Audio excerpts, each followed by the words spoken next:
Tropism को tropical movement भी बोलते हैं, ट्रॉपिकल मूवमेंट। ठीक है, बेसिकली ट्रॉपिज्म जो होता है वो एक ग्रीक वर्ड है, ग्रीक वर्ड है जिसका मतलब ही होता है set in motion, set in motion.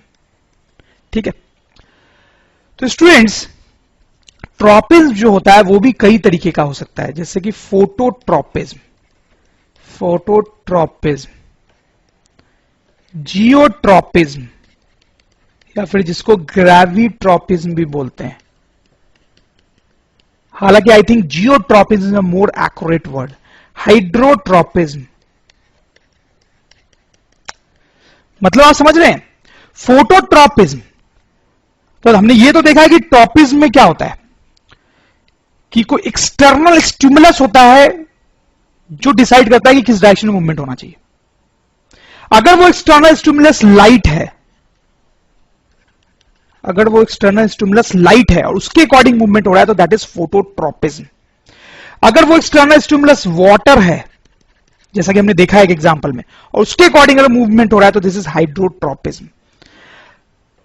जैसे कि हम आगे देखेंगे स्टूडेंट्स, ग्रेविटी जो होती है, ग्रेविटी जो अर्थ की तरफ लगती है, अर्थ की तरफ नीचे की तरफ लगती है, वो भी मूवमेंट को कंट्रोल करती है प्लांट्स के, तो उसको बोलते हैं जियोट्रॉपिज्म या ग्रेविट्रॉपिज्म। फिर होता है स्टूडेंट्स केमोट्रॉपिज्म,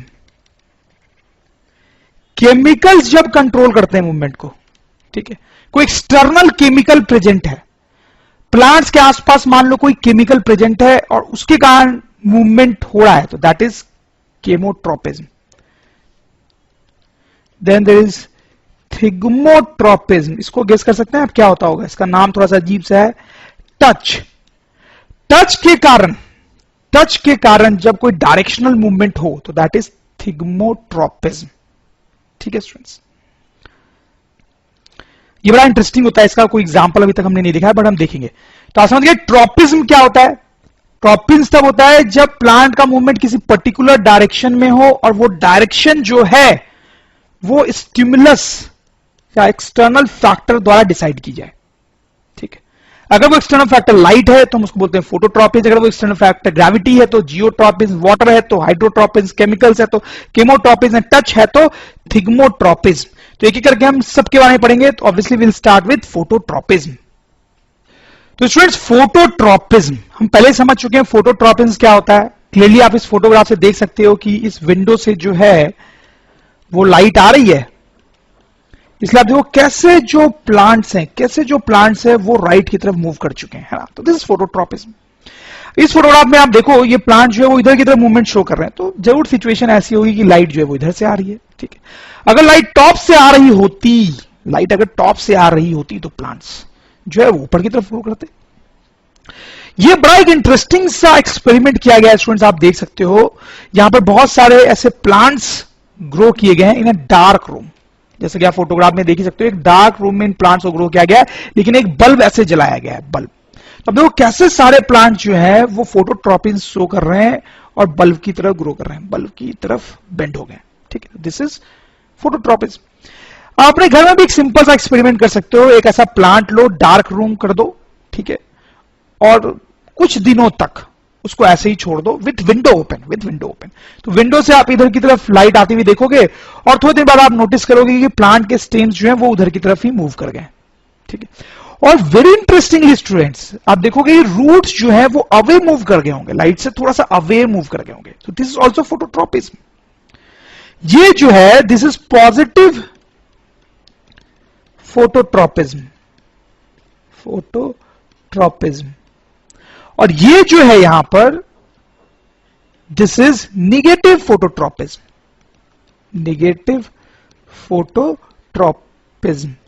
तो आप समझ रहे हैं पॉजिटिव फोटोट्रॉपिज्म का मतलब है कि मूवमेंट टुवर्ड्स लाइट, और निगेटिव फोटोट्रॉपिज्म का मतलब है मूवमेंट अवे फ्रॉम लाइट,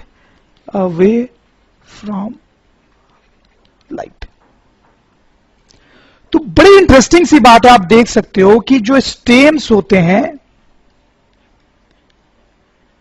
और लीव्स होते हैं वो कैसा फोटोट्रॉपिज्म शो कर रहे हैं पॉजिटिव, और निगेटिव फोटोट्रॉपिज्म कौन शो कर रहा है स्टूडेंट्स? रूट्स। वेरी इंटरेस्टिंग, ठीक है। अच्छा स्टूडेंट्स, अगर प्लांट्स ऐसा बिहेवियर करते हैं तो उनका जरूर कोई इंपॉर्टेंस होगा, ऐसा बिहेवियर करना उनके लिए एडवांटेजियस होगा जरूर, तभी तो ऐसा करते हैं। तो वो क्या एडवांटेज है ऐसा बिहेवियर शो करने का? पॉजिटिव फोटोट्रॉपिज्म का क्या एडवांटेज है, आपको क्या लगता है? पॉजिटिव फोटोट्रॉपिज्म का क्या एडवांटेज? ये तो बहुत ही सिंपल है स्टूडेंट्स, हमने पहले भी डिस्कस किया है कि ये स्टेम और लीव्स को क्या होता है कि लाइट चाहिए होती है फॉर फोटोसिंथेसिस। उसके बिना प्लांट्स फूड नहीं बना सकता, जिंदा नहीं रह सकता, इसलिए वो लाइट की तरफ मूव करता है, ठीक है। Light required for photosynthesis, light required for photosynthesis, that is the importance of positive phototropism। अच्छा, निगेटिव फोटोट्रॉपिज्म जो रूट शो कर रहा है उसका भी कोई इंपॉर्टेंस है क्या? बिल्कुल है स्टूडेंट्स, देखो मैं आपको समझाता हूं। रूट जो है वो अंधेरे की तरफ भाग रहा है, अंधेरे की तरफ भाग रहा है। बेसिकली रूट को सॉइल की जरूरत होती है क्योंकि उसमें उसको वाटर और मिनरल्स मिलते हैं, सही है ना बात? तो बेसिकली रूट को जो है वो सॉइल की तरफ भागना होता है ताकि उसको वाटर और मिनरल्स मिले। और सॉइल में तो अंधेरा ही होगा ना, सॉइल में तो अंधेरा ही होगा। जैसे देखो, आपको क्लियर नहीं हो रहा होगा तो मैं एक एग्जांपल से आपको क्लियर कराता हूं कि सपोज करो ऐसी सिचुएशन है कि इतने रीजन में सॉइल है, ठीक है, दिस इज सॉइल, ठीक है, और बाहर हवा, लाइट सब कुछ अवेलेबल है, और बिल्कुल एज पे यहां पर एक प्लांट ग्रो किया गया है स्टूडेंट्स, बिल्कुल एज पे, ठीक है। तो प्लांट के स्टेम्स ऐसे बाहर की तरफ ग्रो करेंगे, ठीक है, अपना लाइट है, कोई दिक्कत नहीं है। रूट्स जो है वो अवे फ्रॉम लाइट ग्रो करेंगे, जैसा हमने देखा, अवे फ्रॉम लाइट ग्रो करेंगे। अब देखो, लाइट जो है स्टूडेंट्स वो इस केस में ऊपर से आ रही है और साइड से भी आ रही है, ठीक है, सही बात। तो रूट जो है उससे दूर जाने की कोशिश करेंगे लाइट से, तो दूर जाने की कोशिश करेंगे तो कुछ इधर की तरफ उनका मूवमेंट होगा, इधर की तरफ उनकी ग्रोथ होगी, राइट, क्योंकि वो लाइट से दूर जाने की कोशिश कर रहे हैं। और यही तो इसके लिए सही भी है क्योंकि इसी डायरेक्शन में तो मैक्सिमम सॉइल है, तो इसी डायरेक्शन में जाने पे उसको वाटर और न्यूट्रिएंट्स मिलने वाले हैं, ठीक है। तो रूट्स लाइट से दूर इसलिए भागते हैं क्योंकि लाइट से दूर जाने पे ही मोस्ट लाइकली उनको सॉइल मिलेगा, ठीक है। जैसा आप देख सकते हो इसमें लाइट से दूर जा रहा है वो बेसिकली, तो ही उसको सॉइल मिलने के मैक्सिमम चांसेस है जहां पे उसको वाटर और न्यूट्रिएंट्स मिलेगा। तो नेगेटिव फोटोट्रॉपिज्म का इंपॉर्टेंस है search of soil, search of soil, जहां पे उसको वाटर और मिनरल्स मिलने वाले हैं। ओके स्टूडेंट्स, तो आप समझ गए फोटोट्रॉपिज्म क्या होता है, उसको डिफाइन भी कर सकते हैं हम यहां पे। Phototropism is the growth movement of parts of plant in response to light, in the direction of light और अवे फ्रॉम लाइट। अब स्टूडेंट्स, हम बेसिकली यही बात कर रहे हैं इस चैप्टर में कि कैसे हार्मोन्स जो हैं वो प्लांट्स को कंट्रोल एंड कोऑर्डिनेट करते हैं। तो ये जो फोटोट्रॉपिज्म है वो हार्मोन्स द्वारा कैसे कंट्रोल किया जाता है वो हम देखना चाहते हैं। अरे यार, अगर ये स्टेम जो है वो लीफ की स्टेम और लीफ जो है वो लाइट की तरफ अगर मूव कर रहे हैं तो प्लांट के अंदर हार्मोन्स कुछ ऐसा कर रहे होंगे ना जिसके कारण ये मूवमेंट हो रहा है। तो हार्मोन्स क्या कर रहे हैं अंदर exactly, that is what you want to see. तो मैकेनिज्म ऑफ फोटोट्रॉपिज्म, तो पहले तो स्टूडेंट्स एक अलग सिचुएशन में आपको डिस्क्राइब करना चाहता हूं ताकि बाद में आने वाली बात जो है वो आप समझ सको, ठीक है। सपोज करो स्टूडेंट्स मेरे पास एक रॉड है, ठीक है, ये कॉपर की रॉड है, ठीक है, और एक और रॉड सेम लेंथ की मैंने ऐसे स्टिक कर दी और वो आयरन की रॉड है, ठीक है, और दोनों रॉड को बिल्कुल मैंने चिपका दिया है बीच से, बिल्कुल भी वो अलग नहीं हो सकते चाहे कुछ भी हो जाए, ठीक है। तो दो रॉड को मिलके मेरे पास ये एक ऐसी रॉड बन गई, ठीक है। अब सपोज करो सिचुएशन कुछ ऐसी है कि ये मेरे पास ग्राउंड है, ग्राउंड, ठीक है, उसमें इस रॉड को मैंने ऐसे जो है फिक्स कर दिया, समहाउ ऐसे मैंने फिक्स कर रखा है, उसको वर्टिकली फिक्स कर रखा है, ठीक है। अभी ये स्ट्रेट है रॉड, बिल्कुल स्ट्रेट है, ठीक है। अब इस रॉड को गर्म किया जाता है, हीट करते हैं इसको, गर्म करते हैं इसको, गर्म करते हैं। तो स्टूडेंट्स आपको शायद पता होगा कि जब मेटल्स को गर्म किया जाता है तो वो एक्सपैंड करते हैं, ठीक है। जैसे कॉपर है, कॉपर की एक रॉड है हमारे पास, अगर हम उसको हीट करेंगे तो वो एक्सपैंड होकर लंबी हो जाती है थोड़ी, आपने पढ़ा होगा केमिस्ट्री में ये सब तो, ठीक है। वैसे आयरन की भी रॉड है, उसको भी गर्म करते हैं तो वो भी लंबी हो जाती है। बट सपोज करो स्टूडेंट्स की कॉपर की ऐसी प्रॉपर्टी है कि वो ज्यादा लंबी होती है, और आयरन का रॉड अगर हमारे पास है उसको हीट करने पे वो उतना ज्यादा लंबा भी नहीं होता है, थोड़ा सा लंबा होता है, ठीक है। पहले दोनों बराबर लेंथ के थे, दोनों को हमने अलग अलग गर्म किया, तो कॉपर की प्रॉपर्टी होती है कि वो ज्यादा लंबा हो जाता है जैसा कि आप देख सकते हैं, और आयरन की प्रॉपर्टी होती है कि वो कम लंबा होता है, ठीक है, ऐसे प्रॉपर्टी। तो दोनों अलग अलग थे, आपने अलग अलग हीट किया तो दोनों की अलग अलग लेंथ हुई, ठीक है। लेकिन स्टूडेंट्स इस सिचुएशन में आप देखें, इस सिचुएशन में या इस सिचुएशन में देखें, अब हम जब हीट कर रहे हैं तो दोनों को हीट कर रहे हैं वंस अगेन, लेकिन दोनों बीच से चिपके हुए भी हैं, ठीक है। तो अब ये दोनों का लेंथ कैसे बढ़ेगा, अब दोनों का लेंथ कैसे बढ़ेगा? इधर सपोज करो आप कॉपर है और इधर आयरन है, अब क्या होगा यहां पे, सोच सकते हो स्टूडेंट्स आप? क्या ऐसा कुछ होगा कि कॉपर की रॉड तो बहुत लंबी हो गई और आयरन की रॉड थोड़ी सी ही लंबी हुई? ऐसा कुछ हो सकता है क्या?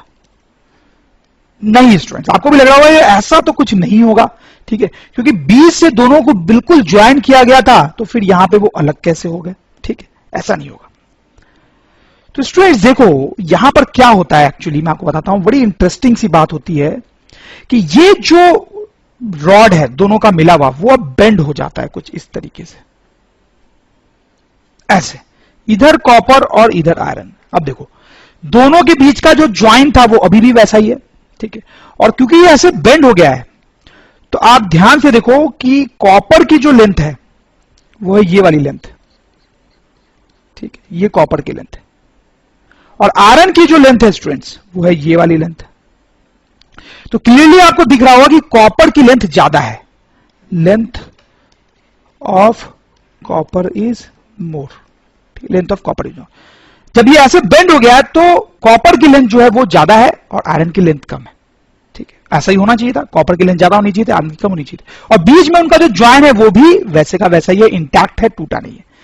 तो ऐसा कुछ हो जाता है कि अगर दो मेटल की बनी हुई ऐसी रॉड है, हम उसको गर्म कर रहे हैं तो कुछ इस तरीके से बेंड हो जाती है, ठीक। क्यों इस तरह से बेंड हो गई स्टूडेंट्स? क्योंकि कॉपर की लेंथ ज्यादा होनी थी और आयरन की लेंथ कम होनी थी, ठीक। अब हम फोटोट्रॉपिन्स की बात करते हैं स्टूडेंट्स, तो लेट्स सी। तो ये ग्राउंड है, सॉइल है, उसमें ये एक स्टेम है, एक प्लांट का स्टेम है जो वर्टिकली ग्रो कर रहा है, नॉर्मल सिचुएशन में जैसा होता है, क्योंकि लाइट जो है वो वर्टिकली आ रही है, ठीक है, तो लाइट की तरफ ऊपर की तरफ जा रहा है स्टूडेंट्स, ठीक है। अब देखो यहां पे एक हार्मोन होता है जिसका बड़ा इंपॉर्टेंट रोल है स्टूडेंट्स, दैट इज ऑक्सीन।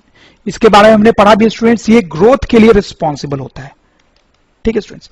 तो क्या होता है कि स्टेम का ये जो ग्रोइंग पार्ट है उसमें ऑक्सीन होता है यहां पे, ठीक है,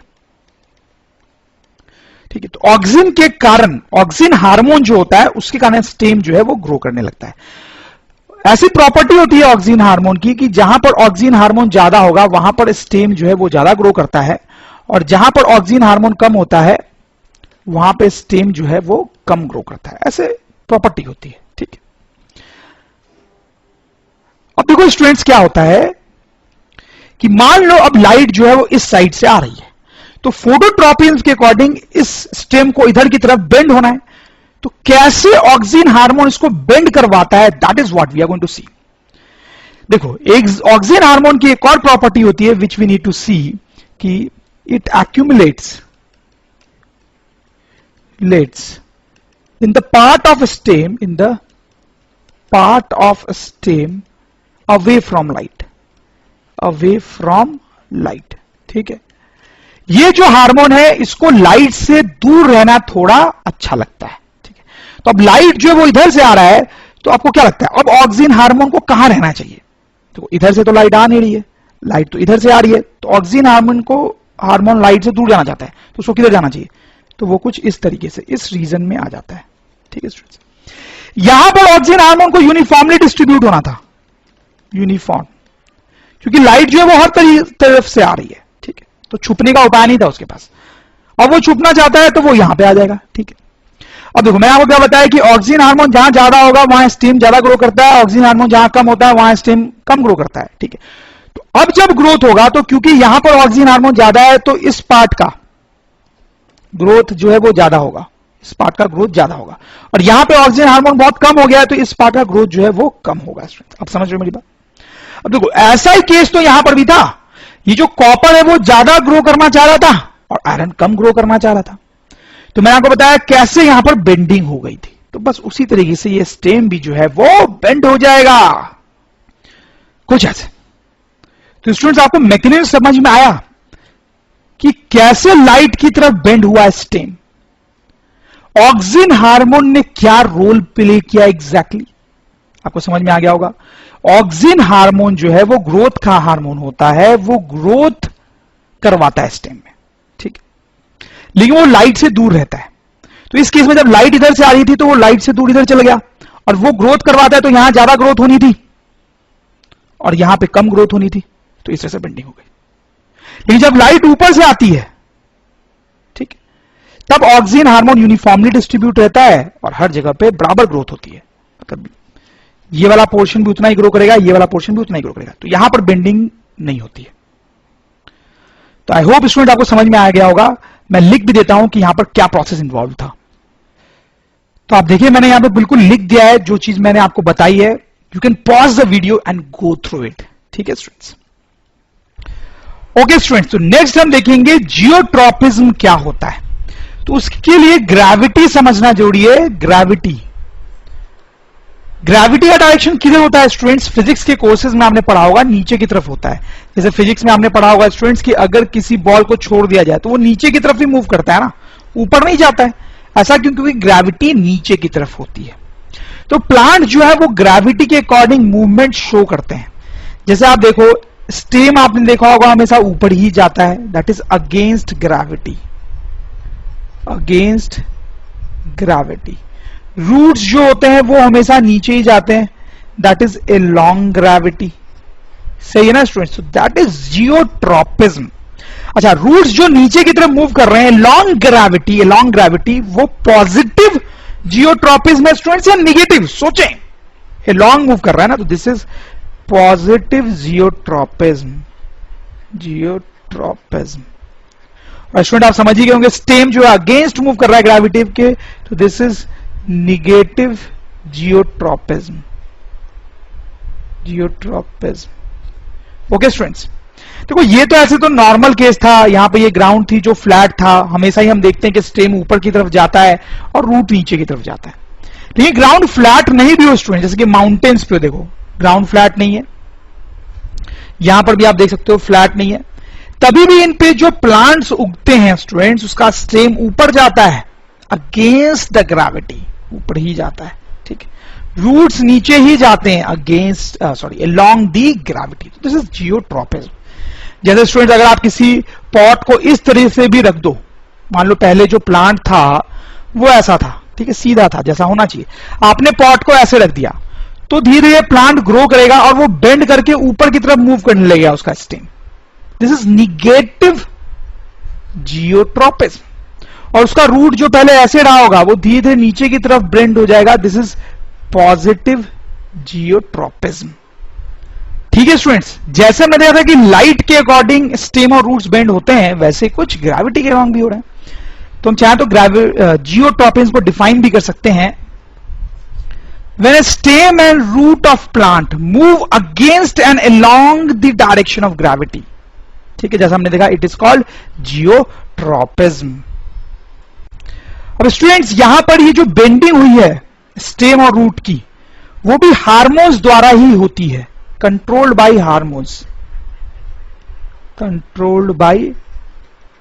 हार्मोन्स, ठीक है। जैसे हमने देखा था कि फोटोट्रॉपिज्म में बेंडिंग हार्मोन्स के कारण हो रही थी, हमने डिटेल में देखा था कैसे हो रही थी, उसी तरीके से यहां पर भी हार्मोन्स काम करते हैं ताकि ये जो बेंडिंग है उसको क्रिएट किया जा सके। जैसे आप देखो, जैसे यहां पर अगर बेंडिंग हुई है, यहां पे बेंडिंग हुई है तो वो कैसे हुई होगी? तो ये वाला जो पोर्शन है, ये पोर्शन, ये ज्यादा ग्रो किया है, मोर ग्रोथ, ठीक है, और ये जो ऊपर का पोर्शन है उसने लेस ग्रोथ किया है, ठीक, जिसके कारण ये जो स्टेम है वो बेंड हुआ है। अगर दोनों साइड इक्वली ग्रो करते तो बेंड नहीं होता, ठीक। फोटोट्रॉपिज्म में भी हमने ऐसा ही कुछ देखा था, आप रिकॉल करो, ठीक। तो इधर मोर ग्रोथ क्यों हुआ है? हार्मोन्स के कारण, ग्रोथ हार्मोन्स के कारण। ग्रोथ हार्मोन्स ने यहां पर ग्रोथ ज्यादा करवाया है इस एंड पे, और इस एंड पे ग्रोथ कम करवाया है, ठीक है स्टूडेंट्स। तो आप देख सकते हो कैसे हार्मोन्स जो हैं वो कंट्रोल कर रहे हैं bending of the stem and roots of the plant, ठीक। और अच्छा, जाने से पहले स्टूडेंट्स, जियोट्रॉपिज्म का इंपॉर्टेंस क्या है वो तो बताने की शायद जरूरत नहीं है। स्टेम जो होते हैं वो हमने देखा निगेटिव जियोट्रॉपिज्म शो करते हैं, जिसके कारण वो जो है वो ऊपर की तरफ ग्रो करते हैं, ऊपर की तरफ। तो उसका सिग्निफिकेंस क्या है, वो क्यों जरूरी है स्टूडेंट्स? क्योंकि यार स्टेम को तो ऊपर ही ग्रो कर रहे हैं ना, तभी तो उसको लाइट, एयर, ये सब मिल सकती है। अगर वो नीचे ग्रो करने लगेगा, सॉइल के अंदर घुस जाएगा ग्रो करके, तो उसको एयर और लाइट कैसे मिलेगी, ठीक है। That's why stem must grow upward, ठीक है। तो निगेटिव जियोट्रॉपिन जो स्टेम शो करते हैं उसका इंपॉर्टेंस है to get light and air, okay students. और हमने देखा कि रूट जो है वो नीचे की तरफ ग्रो करते हैं in the direction of gravity, that is positive geotropism. So that is obvious, roots को तो नीचे ही मूव करना है ना, क्योंकि most likely soil is going to be downward, ठीक है। तो रूट्स को सॉइल के अंदर जाना होता है ताकि वाटर और न्यूट्रिएंट्स मिले, इसलिए उनको नीचे जाना है, ठीक है, to get water and nutrients from soil, जो कि मोस्ट लाइकली नीचे ही होगा। ओके स्टूडेंट्स, नेक्स्ट जो ट्रॉपिज्म देखने वाला है दैट इज हाइड्रोट्रॉपिज्म। नाम से क्लियर है कि तो वाटर के इन्फ्लुएंस के अंदर कुछ होता होगा। हाइड्रोट्रॉपिज्म को डिस्प्ले करने के लिए एक सिंपल सा एक्सपेरिमेंट किया जा सकता है, जिसका फोटोग्राफ यहां पर है। अब देखो, एक प्लांट को लगाया गया है सॉइल में, और यहां पर एक पॉट में वाटर है, और ये पोरस पॉट है, पोरस पॉट। पोरस पॉट का मतलब समझ लो आप स्टूडेंट्स, कि इस पॉट से धीरे धीरे जो है थोड़ा थोड़ा वाटर इस तरीके से यहां बाहर आ रहा है, ठीक है। इस प्लांट में आप वाटर मत पुट करो, नो वाटर, ठीक है। कोई वाटर डालने की जरूरत नहीं है आपको, बिल्कुल भी। जो वाटर हमने यहां पर रखा है बस वही काफी है, ठीक है। तो ऑब्वियसली स्टूडेंट्स अब क्या होने वाला है कि ये जो रीजन है वो वाटर रिच हो जाएगा, उसमें वाटर काफी होगा, ठीक है, वाटर रिच, ठीक है। और रूट जो होता है प्लांट का, उसको तो वाटर चाहिए होता है। तो आप कुछ दिन बाद नोटिस करोगे कि जो रूट जो नीचे जा रहा था, पहले नीचे जा रहा था, वो इधर की तरफ बेंड हो गया, इधर की तरफ बेंड हो गया, वाटर की तरफ बेंड हो गया। वो तो होना ही है, क्योंकि उसको तो वाटर चाहिए ही चाहिए। तो दिस प्रोसेस इज हाइड्रोट्रॉपिज्म। तो स्टूडेंट्स हम डिफाइन भी कर सकते हैं हाइड्रोट्रॉपिज्म को। तो movement of root towards water is hydrotropism. और ऑब्वियसली आप समझ ही रहोगे ये पॉजिटिव हाइड्रोट्रॉपिज्म है। इसका इंपॉर्टेंस क्या बताने की जरूरत है ही नहीं, क्योंकि वाटर की तरफ तो उसको मूव करना ही होगी, इट नीड्स वाटर। यहां पर स्टूडेंट्स, कुछ स्टूडेंट्स ऐसा भी सोच सकते हैं कि जियोट्रॉपिज्म के कारण रूट को नीचे आना चाहिए था, ठीक है, क्योंकि ग्रेविटी तो नीचे ही है, ठीक। लेकिन हाइड्रोट्रॉपिज्म के कारण रूट जो है वो बेंड हो गया, हाइड्रोट्रॉपिज्म के कारण रूट बेंड हो गया।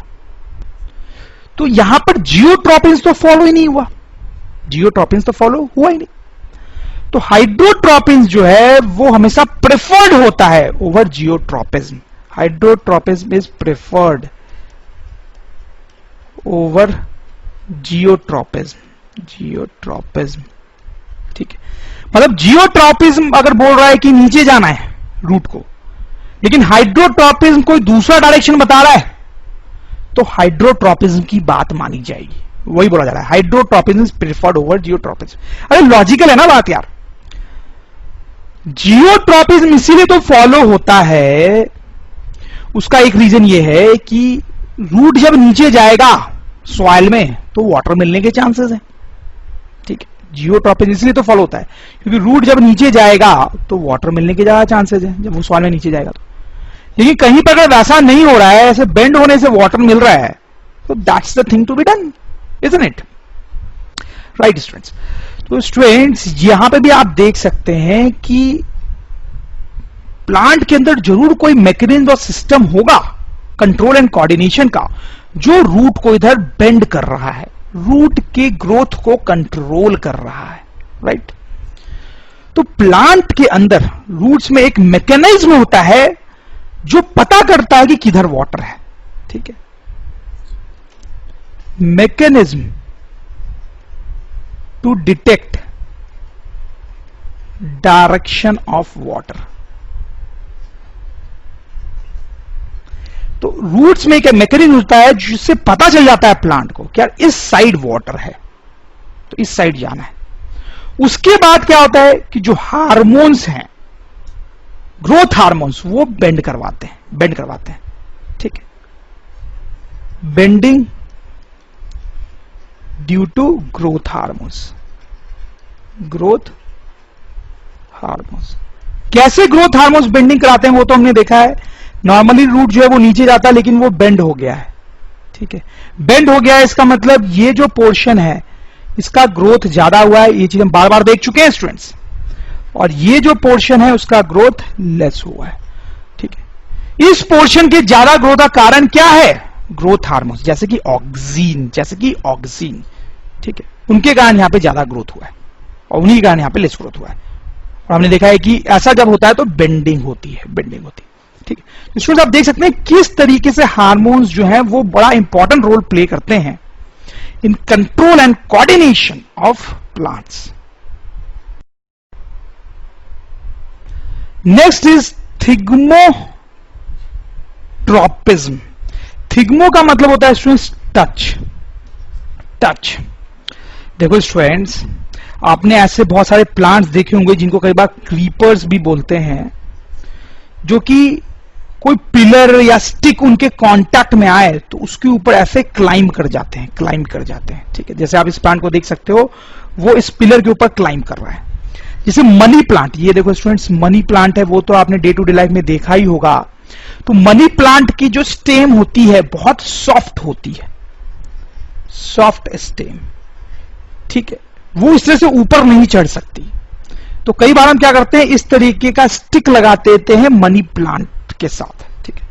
तो बड़ी अमेजिंगली क्या होता है कि मनी प्लांट जो है इसके ऊपर ऐसे ऐसे करके चढ़ जाता है और इसके अराउंड ग्रो करता है, जैसा कि आप इस फोटोग्राफ में देख सकते हो, ठीक है। ऑलमोस्ट वैसा ही कुछ यहां पर भी हुआ है।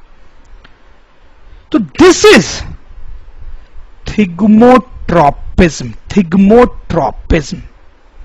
यहां पर ये प्लांट का जो मूवमेंट है स्टूडेंट्स, वो पिलर के टच से कंट्रोल हुआ है। पिलर के टच, थिग्मो मींस टच, तो पिलर के टच से कंट्रोल हुआ है। यहां पे मनी प्लांट का जो ग्रोथ हुआ है इस डायरेक्शन में, वो उस स्टिक के टच से कंट्रोल हुआ है, ठीक है। तो थिग्मोट्रोपिज्म क्या होता है आप समझ में आ गया, डिफाइन कर सकते हैं। Thigmotropism is the growth movement of stem of some plants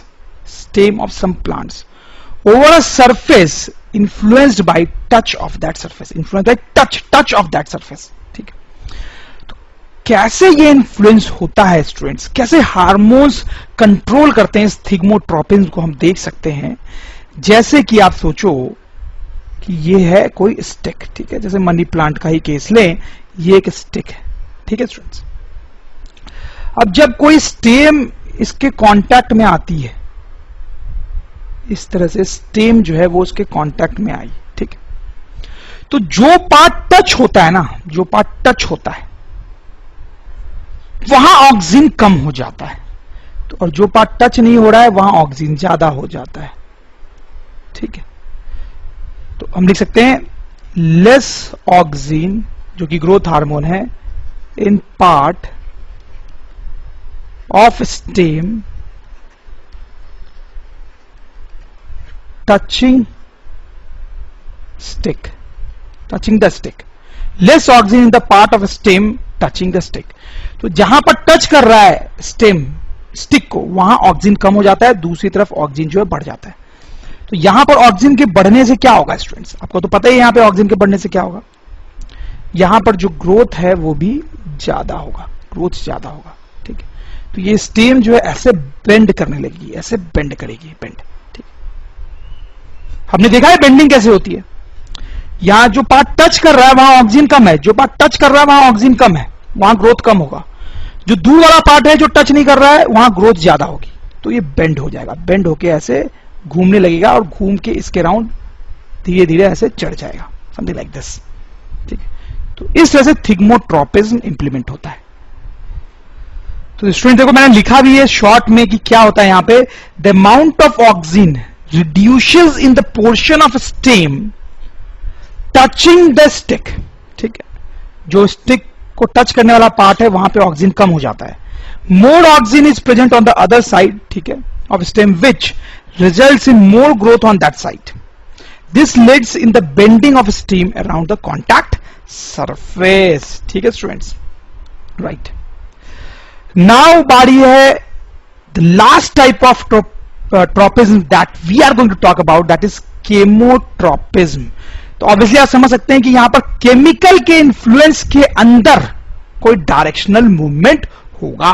ठीक है, तो कई बार ऐसा भी देखा जाता है कि जो प्लांट के पार्ट्स हैं कुछ, वो केमिकल्स के प्रेजेंस में रिस्पॉन्ड करते हैं और उनकी तरफ मूव करते हैं या उनसे दूर मूव करते हैं। उसका एक एग्जाम्पल मैं आपको यहां पे बताने वाला हूं, हालांकि वो एग्जाम्पल आपको रिप्रोडक्टिव सिस्टम में ज्यादा समझ में आएगा। रिप्रोडक्टिव सिस्टम आप जब प्लांट का पढ़ोगे तो वहां ज्यादा समझ में आएगा, क्योंकि उसकी बड़ी डीप नॉलेज यहां पर रिक्वायर्ड है। और इनकेस अगर आपको रिप्रोडक्टिव सिस्टम पहले से आता है तो जैसे मैं बोलूंगा वैसे ही आपको समझ में आ जाएगा कि केमोट्रोपिज्म कैसे हो रहा है। ठीक है, अगर आपको रिप्रोडक्टिव सिस्टम नहीं भी आता है तो टेंशन लेने की जरूरत नहीं है, थोड़ा सा हम अभी समझ लेंगे, बहुत डिटेल में तो आप बाद में ही समझोगे। ठीक है, तो देखो रिप्रोडक्शन एनिमल्स में और हम ह्यूमन बीइंग्स में, ठीक है, एनिमल्स और ह्यूमन बीइंग्स में रिप्रोडक्शन होता है। रिप्रोडक्शन वो फिनोमेना होता है जिससे न्यू एनिमल्स और ह्यूमन बीइंग्स बनते हैं। ठीक है, बच्चों का जो जन्म होता है that is the process of reproduction. वैसे जो रिप्रोडक्शन है वो प्लांट्स में भी होता है, जिससे नए प्लांट्स जन्म लेते हैं, नए प्लांट्स जन्म लेते हैं। ठीक है, तो ये जो रिप्रोडक्शन का प्रोसेस होता है वो जनरली प्लांट्स के फ्लावर्स में होता है, प्लांट्स के फ्लावर्स में होता है रिप्रोडक्शन का प्रोसेस, जिससे नए प्लांट्स बनने का प्रोसेस चालू होता है। तो उसमें एक स्टेप ऐसा होता है कि आप देखें, ये जो पोर्शन दिख रहा है आपको फ्लावर का मोटा सा, उसको बोलते हैं ओवरी, ओवरी। ठीक है स्टूडेंट्स, यहां पर ये जो छोटे छोटे छोटे से ग्रेन्स टाइप आपको दिख रहे हैं उनको हम बोलते हैं पोलेन ग्रेन्स, पोलेन ग्रेन्स। तो क्या होता है कि ये पोलेन ग्रेन्स समहाउ यहां पहुंचते हैं। ठीक है, फिर उनसे एक ट्यूब निकल के नीचे की तरफ बढ़ती है, ग्रो करती है। प्लीज नोट, ये तो छोटा सा एक ग्रेन है वो यहां पे जाता है, फिर छोटे से ग्रेन से एक लंबी सी ट्यूब ऐसे नीचे की तरफ जाती है। ये जो ट्यूब होती है इसको बोला जाता है पोलेन ट्यूब, पोलेन ट्यूब। ठीक है, तो ये जो ग्रोथ मूवमेंट होता है that is under the influence of chemicals. ठीक है, ये केमिकल्स के इन्फ्लुएंस के अंदर होता है, तो दिस इज केमोट्रोपिज्म। ठीक है, तो थोड़ा सा कॉम्प्लिकेटेड एग्जांपल है केमोट्रोपिज्म का, बट ऐसा ही है।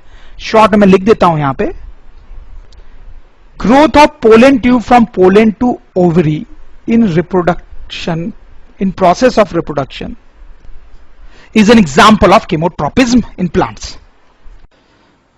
Okay dear students, तो हमने ट्रोपिज्म के सारे केसेस पढ़ लिए। हमने देखा था स्टूडेंट्स की प्लांट्स में जो मूवमेंट्स होते हैं उनको दो कैटेगरीज में डिवाइड किया जा सकता है। One is tropism, another is nastic movement. ठीक, ट्रोपिज्म में हमने देखा था कि जो मूवमेंट होता है वो एक पर्टिकुलर डायरेक्शन में होता है, controlled by the stimulus, controlled by the stimulus. ठीक है, मूवमेंट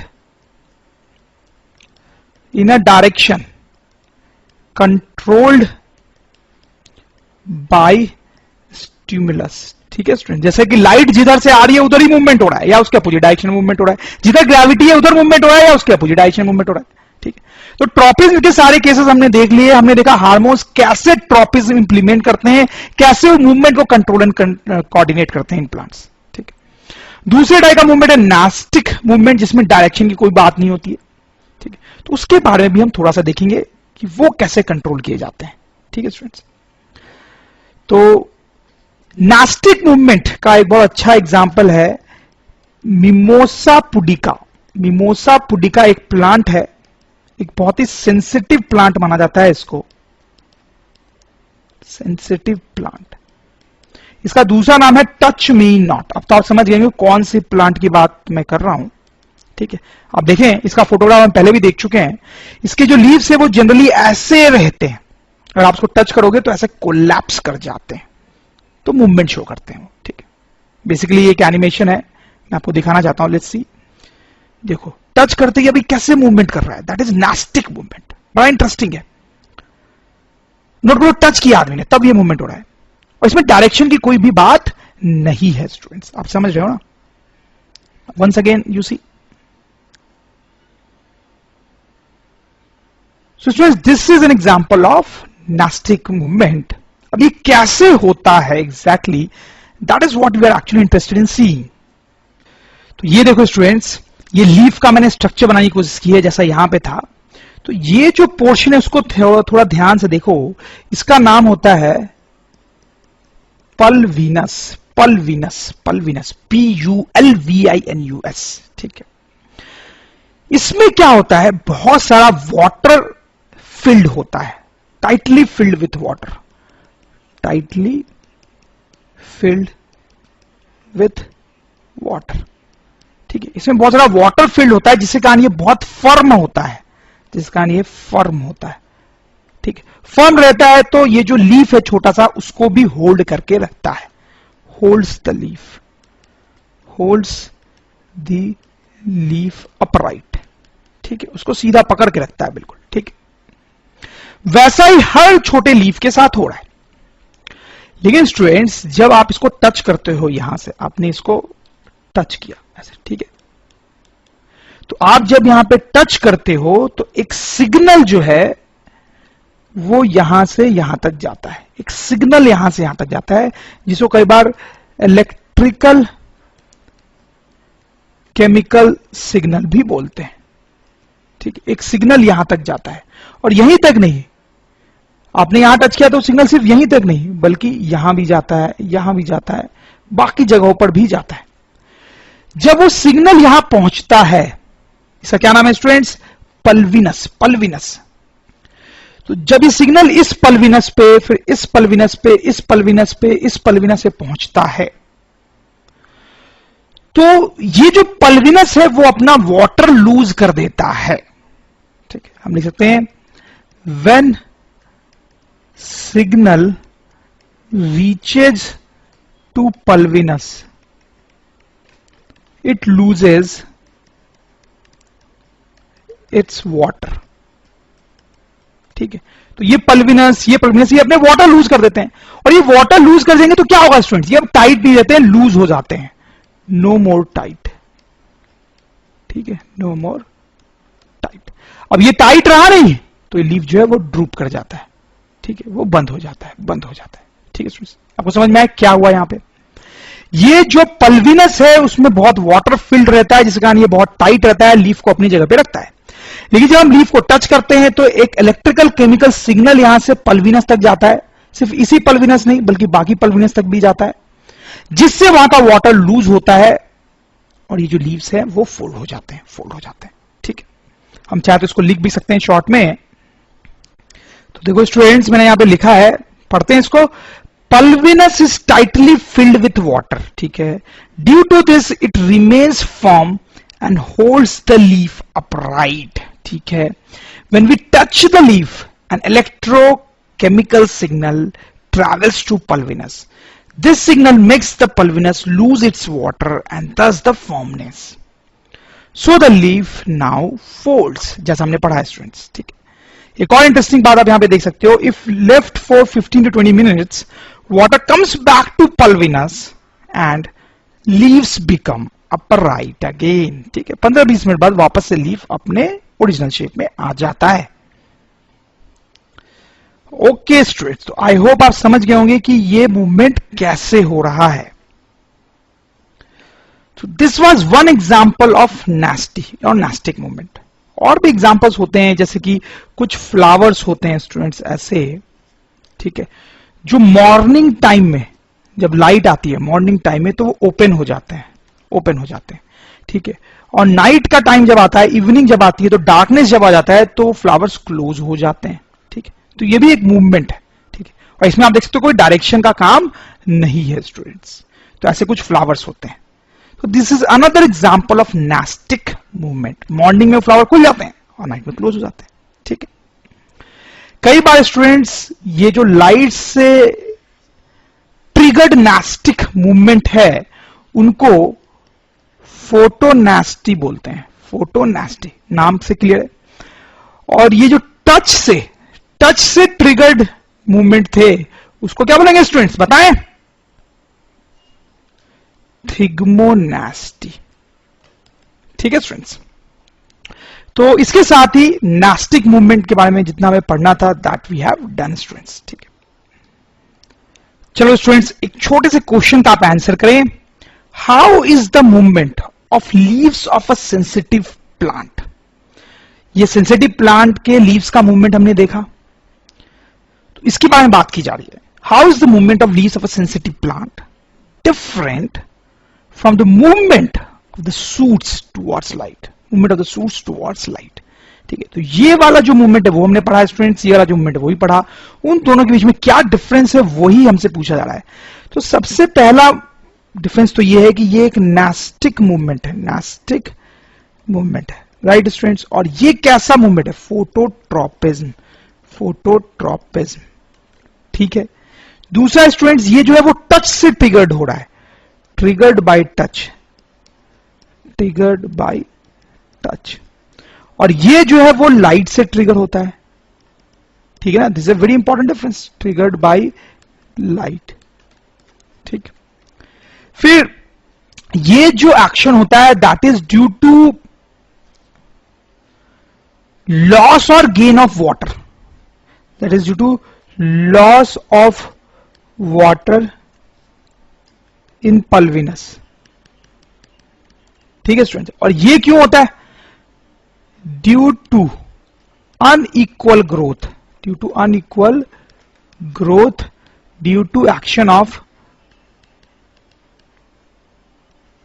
ग्रोथ हार्मोन्स।